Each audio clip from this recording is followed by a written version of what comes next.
Hey guys, it's Sasha. US inflation is now officially over and the US stock market is about to go bonkers. CPI inflation data for June just came in and it's at 3.0%. This is a 1% drop from the 4% that it was back in May, and the month before it was at 4.9%. As was extremely obvious from the data for months now, inflation is now officially gone. It was so obvious from the data that I've been making this point repeatedly for something like 10 months already. If you've been watching the channel, you will know. And I got endless comments saying that I am a complete idiot. I don't understand the data. Inflation is sticky and bloody, bloody, bloody, blah, and here we are. And inflation is at 3.0%. Who could possibly have seen this one coming? And the best bit?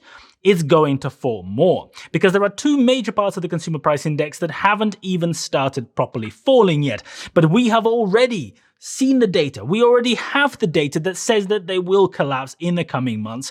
The first of these is energy, and specifically energy services. Because energy services are only minus 0.9% year on year. This is because the energy companies are squeezing every last drop out of their greedy profiteering and not passing on the drops in commodity prices to consumers. But eventually they will have no choice. And we are now starting to see this number plummet. Last month, this number was at 1.6%, so it fell 2.5% in just 1 month. The month before, it was up at 5.9%, so it's fallen 6.8% in the last 2 months. But look at the commodity prices.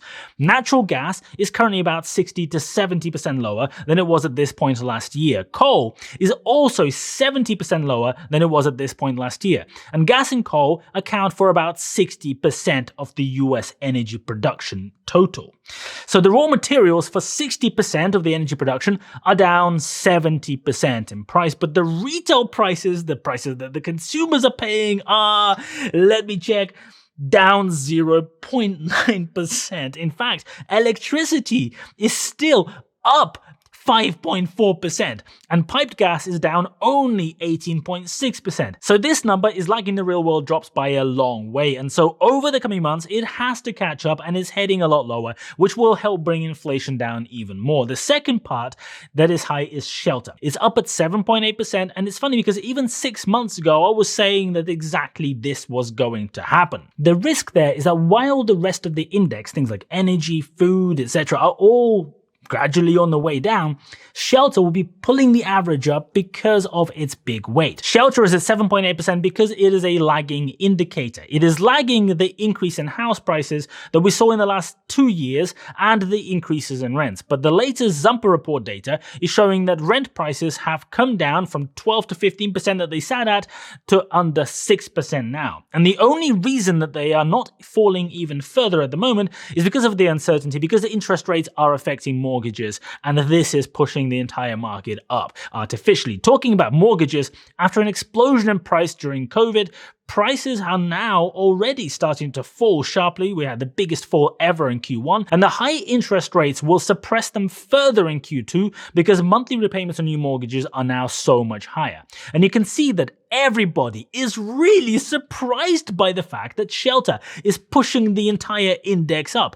The Bureau of Labor Statistics themselves wrote CPI for all items rises 0.2% in June, shelter up in the title for this inflation release. They couldn't possibly see it coming. And inside the actual release, they wrote, the index for shelter was the largest contributor to the monthly all items increase, accounting for over 70% of the increase. I know. Who could possibly have seen this one coming? Absolutely impossible to predict. So shelter is now sitting at 7.8%, while rent increases are now down below 6% at the moment, and house prices have begun dropping very sharply. So the good news is that shelter is also going down. The bad news is it's going to take a long time because shelter lags real price changes by some time. This lag comes from people only experiencing the increase in the prices of rent or the prices of mortgages when they happen to move, or when they get their annual rent review. And remember that shelter now makes up 35% of the total index. So of course, this lag effect is going to push the whole index up. It's the biggest single part of the index by far. And here is an interesting stat. If you take the shelter number, the lagging indicator, out of the index, the rest of the index put together is at 0.45%. You heard that right. Except the inflation on shelter. The average CPI on everything else, the average inflation level in the United States is at 0.45%. And is heading lower. Food inflation that was over 10% at the turn of the year was looking pretty bad, is down at 5.7%. This is extremely good news. Look at the last 4 months in the data. These are seasonally adjusted month-to-month movements. 0.0%, another 0.0%, 0.2%. 0.1%. So food inflation is dropping very fast and is looking very likely to continue to do so.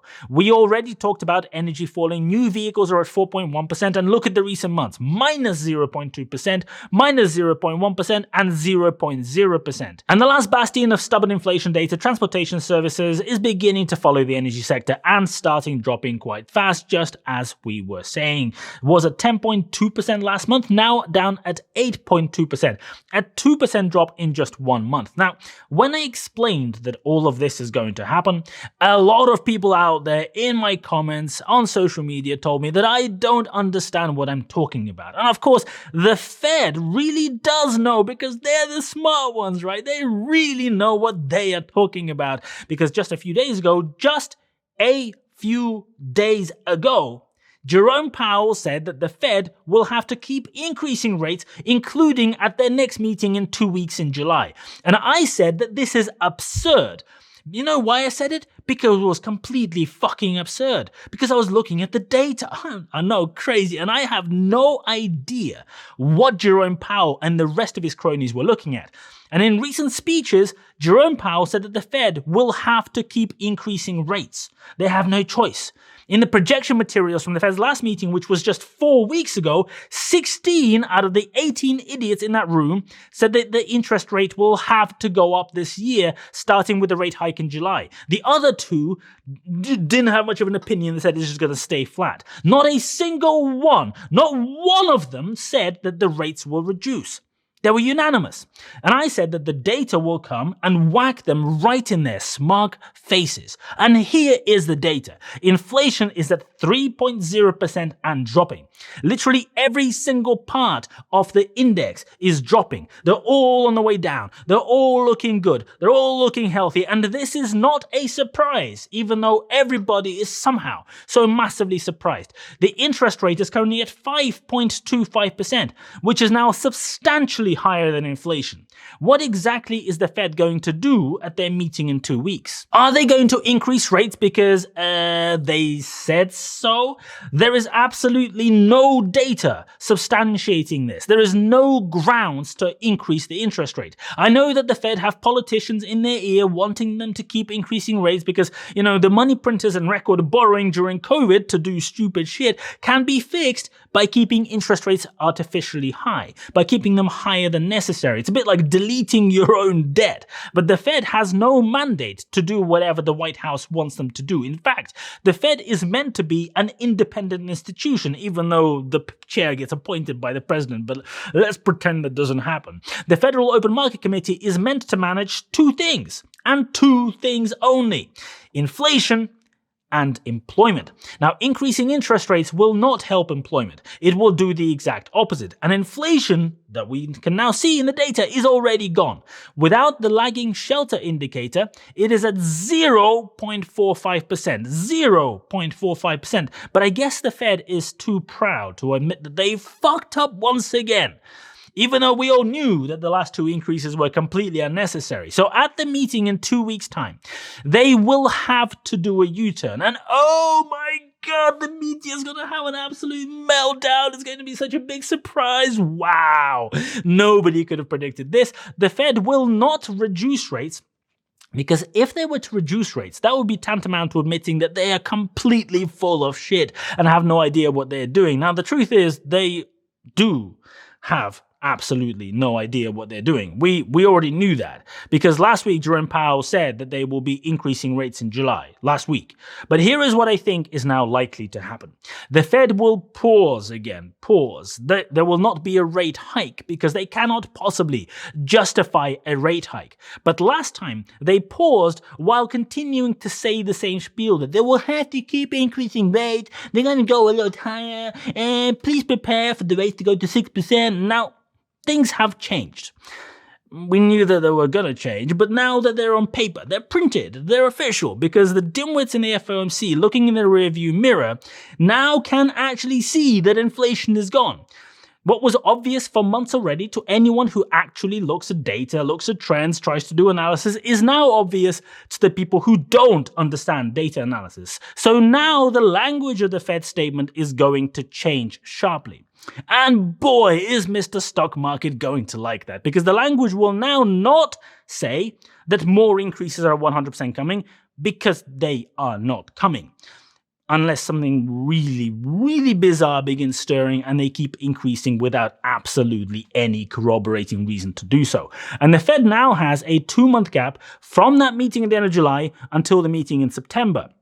That's the next meeting because, who works in the summer, right? Got to take a couple of months off, go and play some golf, am I right? So by the time that they have that meeting in September, we will have the July and the August inflation data, which will continue printing the trends that we are already seeing and that we've already seen in the past in the data. And remember how the Fed was absolutely certain that there is no way in hell, no way at all, no way possible. They were in the Senate at the committee hearing telling them there is no way that the rates can go down this year. It's impossible. Remember that? Literally 4 weeks ago, not a single member of that committee said that the rates will fall this year, according to their best estimate. Not a single one.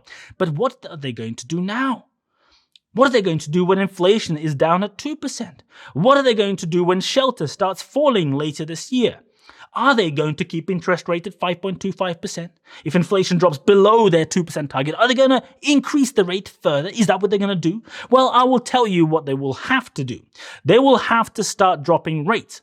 And they're going to have to start doing it way sooner than those Muppets expected. And it might actually have to happen at that September meeting, which is actually not long away.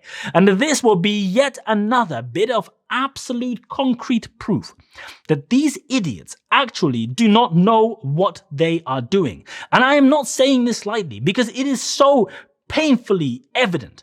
They are once again months late to seeing the data. And I'm sorry, it is incredibly infuriating. The language is absolutely warranted because a random guy on YouTube can see all this and make videos explaining it. He can do the analysis. He can look at the data and say, look, this is what's happening and this is where this is heading and why it's heading there. But a bunch of old farts with their armies of analysts, infinite resources, who don't understand anything about the numbers that they are looking at or anything about analysis, sit there fucking around and giving speeches on topics they fundamentally do not understand. Why is this happening? Why is this okay? But as the summer progresses, we will get more data on this inflation reduction. We will see 2 more months of inflation data, and the stock market is also going to see it. They're going to look at it and see that the inflation spike is now over.